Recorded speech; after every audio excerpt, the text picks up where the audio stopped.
Today I want to show you how to edit your bezels, not your bezels, your images so that they fit exactly inside the bezel correctly. In fact, they're going to be, it's kind of hard to see on this one, the image is going to be a little bit larger than the actual bezel. And what I mean is the border, like right here, your image will be a little bit larger than that. So it's going to fit underneath this top piece of wood. So you can see there's two layers of wood.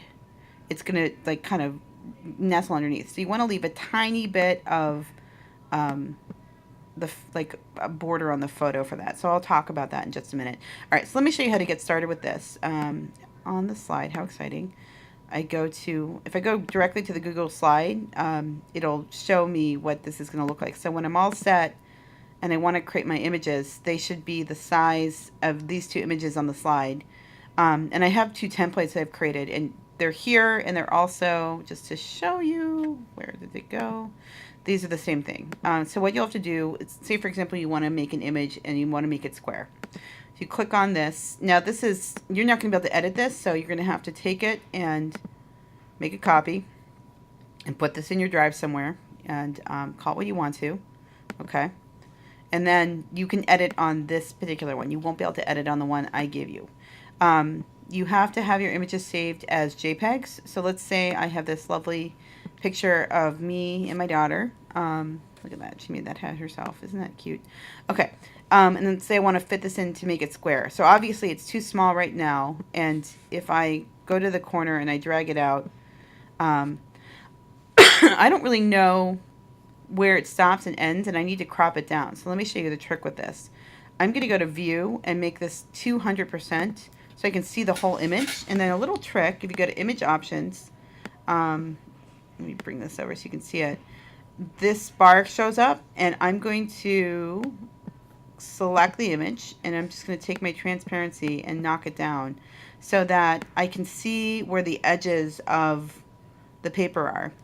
And, or not the paper, but you see the edges of the box. So if I bring this all the way down, you can see that's the box I'm talking about. So I need to make this image fit inside that box to make it work. So what I'm going to do is, first of all, I kind of like being able to show these hands. So I'm going to bump this up a little bit like that. So, you know, look at those hands. They're so cute. Okay, and I'm going to make this a little, I'm going to slide this over this way, just a touch, and make this a little bigger. So you have to kind of think about this. Now keep in mind that probably just a little bit of the top and sides and bottom are going to get cut off. So if that bothers you, you can of course resize to make it work for you. All right, so I'm kind of happy with that. It's just, I'm trying to fit something that's kind of long into something round, but I'll at least get some of the hands in there. I just think those hands are important. So what I'm going to do is I'm going to click on the crop tool up here, and what I want to see when I do that with the crop tool on is, you see I get this box like that, and when I bring it over around I get an arrow. So I'm just going to slide this up and slide this down, and I don't need to do anything on the sides because they already fit. And then before I finish, I'm going to adjust my transparency and make that vivid again. I don't want it to be so translucent.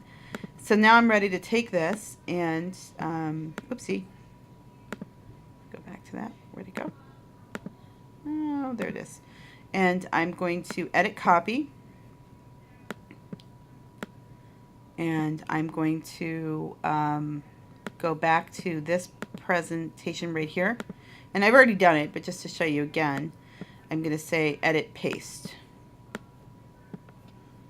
And there it is. And that's the exact size it needs to be. So when I print it, I'm going to tell the printer, print this at 100%, and it'll print it out so it'll be exactly that size, so it'll fit within the bezel. Now if I wanted to do the other one, it's the exact same idea. I go ahead and I click on the long pendant template, and I have to make a copy of that one. So this is, again, so I'm going to make a copy. Done. Okay. And again, I find an image that I'd like to use. I'm curious what this one looks like. I'm not going to use the same image, obviously, for both of them, and obviously one of these should be for sure mandala, but I'm kind of curious. Maybe I should have made this with a long pendant template instead. Let's see what that looks like. So I'm going to resize that. Again, I don't know where the borders are, so let me kind of bring this over. I feel like it's not going to look very good. Yeah, this is not the right image. I can tell already, because if I go to image options and reduce my transparency, see, I can see the top and the bottom. And again, remember, if you can't see everything, just go to view and just make it 200%. So you can just make it a little smaller. See, I'm cutting off just key parts of the image. So not the best image to use. Find an image that works for this, but it's the same basic idea that I did in the other one, and then of course I'd paste that in too. And when I'm ready to, what I'm going to do is I'm going to label these. So I'll go to text box up here. Where's my text box? Oh, okay, there it is, T. And then I would just click and drag, and I would type in my name directly below the images so that I have them. So I mean, I've already done that up there, so I don't need this again, so I'm going to delete that. But that's how you do it. Again, if you want to make more than 2 bezels, that's fine. One of the bezels, just as a friendly reminder, one of the images is supposed to be a mandala. Okay, so that's square. All right, and then the other one, it could be square again if you want it to be, or it could be long. But yes, you're going to make one that uses a mandala, one of a photograph that you shot yourself, and if you want to make an extra one, that's cool too.